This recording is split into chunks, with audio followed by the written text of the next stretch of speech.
Le moment où Ellie Morgan vit James se précipiter dans le restaurant, son cœur sauta un battement. Même pendant que son horrible rendez-vous à l'aveugle rabâchait sur son portefeuille d'investissement, elle ne pouvait s'empêcher de remarquer comment les yeux de James scannaient la pièce avec inquiétude avant d'atterrir sur elle. Ce qui arriva ensuite changerait tout entre eux, mais il n'avait aucune idée qu'elle était tombée amoureuse de lui depuis le jour où il avait rejoint son entreprise.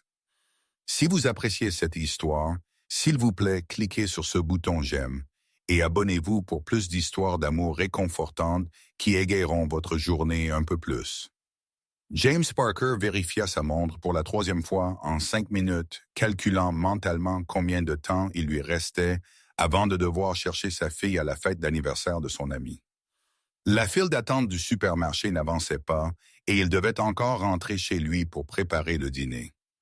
Être un père célibataire pour Sophie, 8 ans, signifiait que sa vie fonctionnait selon un horaire précis, un qui laissait peu de place à l'erreur. Son téléphone vibra avec un SMS de sa patronne, Ellie Morgan.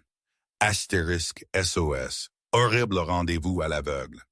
Rosetta sur la 5e, aide-moi à m'échapper, astérisque. James fixa le message, surpris. En les 2 ans où il avait travaillé comme lead designer graphique chez Morgan Creative, Ellie avait toujours maintenu des limites professionnelles. Ils avaient une bonne relation de travail, elle respectait son talent et s'adaptait à son besoin d'horaire flexible pour s'occuper de Sophie. Mais des SMS personnels, c'était un nouveau territoire.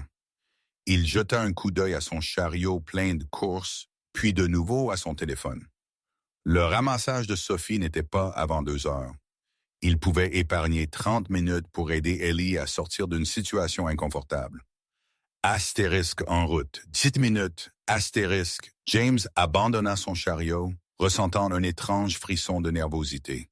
Il avait toujours admiré Ellie, son dynamisme, sa créativité, la façon dont elle avait bâti son agence de design à partir de rien.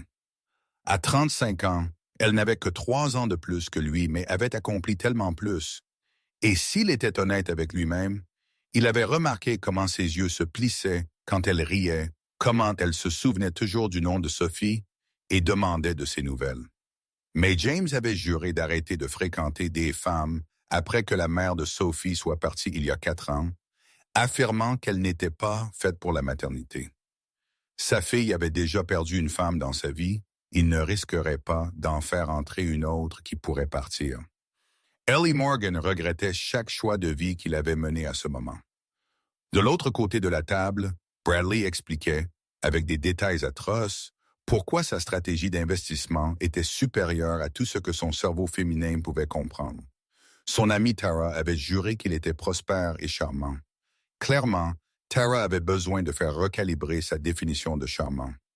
Le truc avec la crypto-monnaie, c'est que la plupart des gens ne comprennent tout simplement pas la technologie blockchain sous-jacente, continua Bradley, ne remarquant pas qu'Ellie n'avait pas parlé depuis 15 minutes. Elle hocha la tête poliment tout en vérifiant discrètement son téléphone sous la table. James avait répondu immédiatement à son SMS SOS. Le soulagement l'envahit, suivi rapidement par la culpabilité. Elle ne devrait pas entraîner son employé dans ses désastres personnels, mais quelque chose chez James la faisait se sentir en sécurité. Peut-être était-ce sa compétence tranquille, ou la manière douce dont il parlait de sa fille, ou comment ses yeux, un noisette chaleureux qui lui rappelait l'automne, rencontraient toujours les siens directement lors des réunions. Ou peut-être était-ce la façon dont son cœur avait fait des saltos autour de lui depuis l'année dernière. Non pas que cela importait, James n'avait jamais montré d'intérêt au-delà de l'amitié, et elle respectait les limites qu'il avait établies. En tant que sa patronne, elle devait être professionnelle. En tant que femme qui avait été brûlée par des relations auparavant, elle comprenait sa prudence. Alors, de toute façon, c'est pourquoi je dis à tous mes clients d'investir dans... Le monologue de Bradley fut interrompu par une voix qu'Ellie reconnaîtrait n'importe où. Ellie, te voilà. James s'approcha de leur table, légèrement essoufflé. Ses cheveux noirs étaient ébouriffés et il portait un jean et une simple chemise bleue boutonnée qui faisait ressortir les paillettes d'or dans ses yeux. Ellie sentit son pouls s'accélérer. « James, que fais-tu ici? » Elle infusa sa voix de surprise, bien que le soulagement fût l'émotion dominante. « L'école de Sophie a appelé. Il y a eu un accident dans la salle d'art. Elle va bien, » ajouta-t-il rapidement, remarquant l'inquiétude sincère d'Ellie. « Mais ils ont besoin que tu signes un formulaire d'assurance, puisque tu es listé comme son contact d'urgence quand je ne suis pas disponible. » Bradley fronça les sourcils. « Qui est Sophie? »« Ma fille, » dit James, puis se tourna vers Ellie. « Bradley, je suis désolé d'interrompre votre dîner, mais pourriez-vous venir avec moi? Cela ne devrait pas prendre longtemps. »« Bien sûr, » dit Ellie, rassemblant son sac. « Bradley, je suis vraiment désolé, mais c'est une urgence. La fille de James est l'une des bénéficiaires de bourse de notre entreprise, » improvisa-t-elle, « et je suis sur la liste des contacts d'urgence. » Les sourcils de Bradley se plissèrent davantage. « Ça ne peut pas attendre. Nous n'avons même pas commandé de plats principaux. Les enfants passent en premier, » dit Ellie fermement, se levant. « C'était un plaisir de vous rencontrer. » Tandis qu'il s'éloignait, James se pencha pour murmurer. « Bénéficiaire de bourse, j'ai paniqué, » murmura-t-elle en retour. « Merci de m'avoir secouru. C'était le pire rendez-vous de ma vie. » Dehors du restaurant, l'air du début de l'automne était vif. Ellie prit une profonde inspiration, se sentant comme si elle s'était échappée de prison. « Si mauvais que ça, hein? » demanda James, un petit sourire jouant au coin de sa bouche. « Pire. Il m'a expliqué la crypto-monnaie pendant 20 minutes, moi qui ai investi dans le Bitcoin en 2013. » James rit, le son réchauffant quelque chose en elle. « Eh bien, clairement, il n'a pas fait sa recherche. Clairement. » Elle hésita. « Je suis vraiment désolé de t'avoir entraîné là-dedans. C'était non professionnel. » « Les amis aident les amis à échapper au mauvais rendez-vous, » dit James simplement. « Ce n'est pas grave. »« Ami. » Le mot à la fois la réconforta et la piqua. « Quand même, laisse-moi me rattraper auprès de toi. »« Dîner? Pour toi et Sophie? » Je fais une lasagne d'enfer. James hésita et Ellie regretta immédiatement l'invitation. Elle franchissait une ligne. « En fait, dit-il lentement, Sophie est à une fête d'anniversaire jusqu'à 19 heures. J'étais sur le point d'aller faire des courses quand tu as envoyé un SMS. Si tu as faim, on pourrait aller manger quelque chose? »« En ami, » ajouta-t-il rapidement. Ellie essaya de contenir son sourire. « J'aimerais ça. » Ils se retrouvèrent dans un petit restaurant 3 pâtés de maison plus loin, le genre avec des banquettes en vinyle et des serveuses qui appelaient tout le monde « chérie ». James commanda un burger. Ellie choisit un petit déjeuner pour le dîner, des pancakes avec un supplément de sirop. « Alors, » dit James après qu'ils eurent commandé, « tu vas souvent à des rendez-vous à l'aveugle terribles? Ou Bradley était-il spécial? » Ellie gémit. « Mes amis pensent que je dois me remettre à sortir après ma rupture avec Richard l'année dernière. Ils veulent bien faire, mais leur goût pour les hommes est discutable. Richard était le banquier d'investissement, n'est-ce pas? » Elle fut surprise qu'il s'en souvienne. « Oui. 3 ans ensemble, et il a rompu parce que je n'étais pas assez favorable à sa carrière. Apparemment, s'attendre à ce qu'il se présente occasionnellement pour le dîner était trop demandé. » James hocha la tête avec sympathie. Certaines personnes ne comprennent pas que les relations nécessitent d'une présence réelle. Exactement. Elle l'étudia un instant. Et toi? Tu sors beaucoup? Il se concentra sur le fait de remuer son café. Pas vraiment. Entre le travail et Sophie, il n'y a pas beaucoup de temps. Et honnêtement, après ce qui est arrivé avec la mère de Sophie, je suis prudent quant à l'introduction de quelqu'un de nouveau dans nos vies. C'est compréhensible, dit Ellie doucement. Sophie a de la chance d'avoir un père qui la met en premier. James leva les yeux, son expression s'adoucissant. Elle est tout pour moi. Après le départ de Lisa, je me suis promis de donner à Sophie la stabilité qu'elle mérite. Tu as fait un travail incroyable avec elle. D'après ce que tu m'as dit, elle est brillante, créative, gentille, toutes les choses qu'un parent espère. Elle l'est. La fierté remplit sa voix. Elle est aussi têtue, désordonnée et pose 1 million de questions par jour. Ellie rit. Ça a l'air parfait. Leur nourriture arriva et la conversation coula facilement à partir de là. Ils parlèrent de projets de travail, de livres qu'ils avaient lus récemment et de leur amour partagé pour les vieux films en noir et blanc. Pour la première fois depuis des lustres, Ellie se sentait complètement à l'aise avec quelqu'un. Quand James la ramena à sa voiture chez Rosetta, elle réalisa qu'elle ne voulait pas que la soirée se termine. « Merci encore, dit-elle alors qu'il s'arrêtait à côté de sa voiture. Pas seulement pour le sauvetage, mais pour le dîner. J'ai passé un très bon moment. Moi aussi, dit James, sa voix douce dans la faible lumière de la voiture. Un instant, quelque chose flottait dans l'air entre eux. La possibilité, peut-être. Puis il s'éclaircit la gorge. Je devrais y aller. Sophie attendra. Bien sûr. Ellie ouvrit la porte puis marqua une pause. James, je pensais ce que je disais à propos du dîner pour toi et Sophie comme un vrai merci. Il sourit et son cœur fit ce familier retournement. Nous aimerions ça. L'invitation à dîner devint une chose régulière. Tous les 2 vendredis, Ellie venait avec des ingrédients et ils cuisinaient ensemble pendant que Sophie bavardait sur l'école et ses derniers projets artistiques. Parfois, ils regardaient un film ensuite, Sophie nichée entre eux sur le canapé. D'autres fois, ils jouaient à des jeux de société jusqu'à l'heure du coucher de Sophie, puis parlaient à voix basse autour de verres de vin. Au travail, ils maintenaient leur relation professionnelle, bien qu'Ellie rattrapât le temps au bureau. Elle se surprit à attendre leur réunion de projet plus qu'elle ne le devrait. Si son assistante Mia remarquait à quelle fréquence elle passait au bureau de James, elle ne commentait pas. 3 mois après le début de leur nouvelle amitié, Ellie réalisa qu'elle était plus impliquée qu'elle ne l'avait voulu.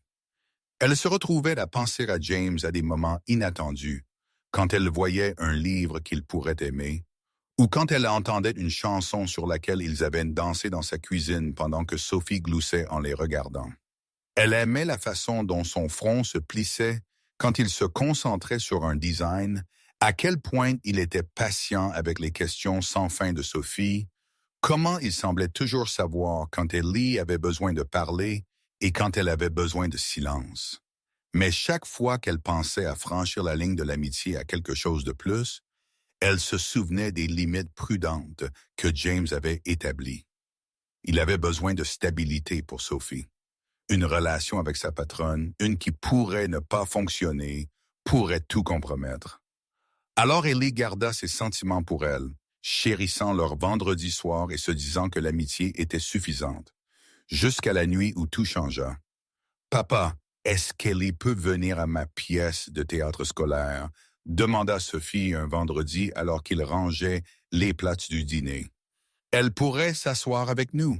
Je joue l'arbre qui parle. » James jeta un coup d'œil à Ellie, qui chargeait le lave-vaisselle. « Chérie, Ellie est très occupée. Je suis sûr qu'elle a d'autres projets pour jeudi soir prochain. » « En fait, dit Ellie avant de pouvoir s'arrêter, je suis libre. J'adorerais te voir jouer, Sophie. » Le visage de Sophie s'éclaira. « Vraiment, ça va être génial. J'ai 3 lignes entières, alors je ne manquerai ça pour rien au monde, promit Ellie. » Après que Sophie soit allée se coucher, James et Ellie s'assirent sur son petit balcon, partageant le dernier du vin.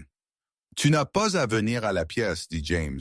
Je sais que les jeudis soirs sont tes soirs de yoga. »« Je veux venir, dit Ellie simplement. À moins que ce serait bizarre. » Moi étant là, James fut silencieux un instant. « Non, pas bizarre. Sophie t'adore. Elle parle de toi tout le temps. Je l'adore aussi. » Ellie hésita. « James, puis-je te demander quelque chose? Et n'hésite pas à ne pas répondre si c'est trop personnel. » Il hocha la tête, son expression curieuse. « Es-tu préoccupé par les rencontres à cause de la façon dont cela pourrait affecter Sophie, ou parce que tu as peur d'être de nouveau blessé toi-même? » La question resta suspendue entre eux. James fixa son verre de vin. « Les deux, dit-il finalement. Quand Lisa est partie, ce n'était pas seulement Sophie qui était dévastée. Je pensais que nous construisions une vie ensemble, et puis tout à coup elle était partie. Elle a dit qu'elle se sentait piégée. Il prit une gorgée de vin. Mais c'est surtout à propos de Sophie. Elle était si jeune quand Lisa est partie, mais elle se souvient encore. Pendant des mois, elle demandait quand maman rentrait à la maison. Je ne peux pas lui faire subir ce genre de perte à nouveau. Ça a du sens, dit Ellie doucement. Tu la protèges. J'essaye. Il la regarda alors, ses yeux reflétant les douces lumières du patio. Et toi? Après Richard, as-tu peur d'être de nouveau blessé? Ellie considéra la question. J'avais peur pendant un moment. Mais dernièrement, j'ai pensé que la bonne relation ne ressemblerait pas à un risque. Elle ressemblerait à rentrer à la maison. Quelque chose changea dans l'expression de James, mais avant qu'il ne puisse répondre, son téléphone sonna. Il vérifia l'écran et fronça les sourcils. C'est ma sœur. Elle n'appelle jamais aussi tard, à moins que ce soit important. Il se leva. Je devrais prendre ça. Ellie hocha la tête, le regardant entrer pour répondre. À travers la porte vitrée, elle put voir son expression devenir sérieuse puis alarmée. Quand il revint, son visage était pâle. « Qu'est-ce qui ne va pas? » demanda-t-elle. « Mon père a eu une crise cardiaque. Il est à l'hôpital à Chicago. » James passa une main dans ses cheveux. « Ils ne savent pas encore à quel point c'est grave. Mais ma sœur pense que je devrais venir. »« Bien sûr que tu devrais, » dit Ellie immédiatement. « Y a-t-il quoi que ce soit que je puisse faire? » James fit les 100 pas sur le petit balcon.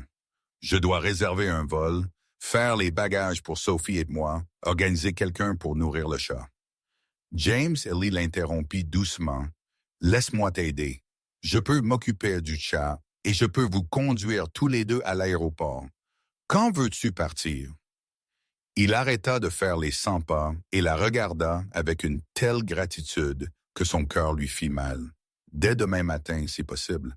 Mais Sophie a l'école et je ne sais pas combien de temps nous serons partis. Sophie peut manquer quelques jours d'école pour une urgence familiale. Fais tes bagages et je réserverai vos vols pendant que tu lui parles. James hésita, puis hocha la tête. « Merci, Ellie. Je ne sais pas ce que je ferais sans toi. » Les mots étaient décontractés, prononcés dans un moment de stress, mais ils persistèrent dans l'esprit d'Ellie alors qu'elle l'aidait à préparer le voyage. À minuit, ils avaient des vols réservés pour 7 heures du matin. Sophie dormait après avoir été informée de son grand-père, et James avait fait assez de bagages pour un séjour d'une semaine. Alors qu'Ellie partait, James lui prit la main. « Sérieusement, merci. » Pour tout, elle lui serra la main. C'est à ça que servent les amis. Mais alors qu'elle rentrait chez elle, Ellie s'avoua que ses sentiments avaient depuis longtemps franchi la frontière de l'amitié. James et Sophie étaient partis pendant 10 jours. Ellie prenait des nouvelles quotidiennement, offrant son soutien alors que James créait la récupération de son père et les dynamiques familiales qu'il avait évitées pendant des années. Quand ils revinrent, épuisés mais soulagés que son père soit stable, Ellie les attendait à l'aéroport. Sophie courut vers elle en premier, jetant ses petits bras autour de la taille d'Ellie. « Tu nous as tellement manqué.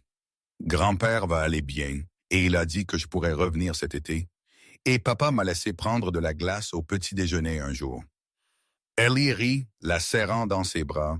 « Tu m'as manqué aussi, ma chérie. De la glace au petit-déjeuner, ça me semble être des règles de vacances. » James s'approcha plus lentement, ses yeux ne quittant jamais le visage d'Ellie.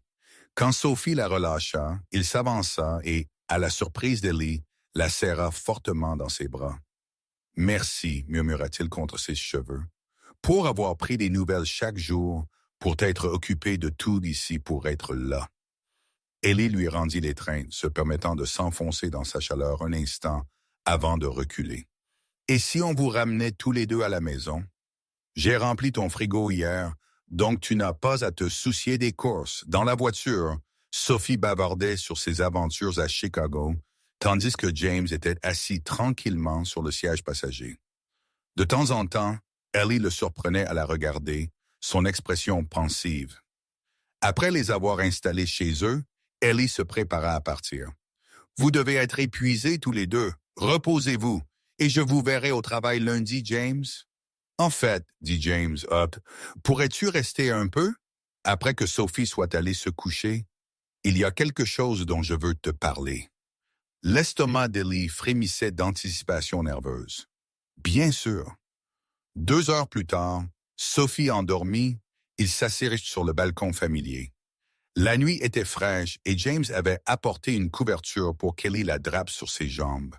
Être absent m'a donné beaucoup de temps pour réfléchir, commença James. À propos de mon père, de la famille, de ce qui est important. Ellie hocha la tête, attendant.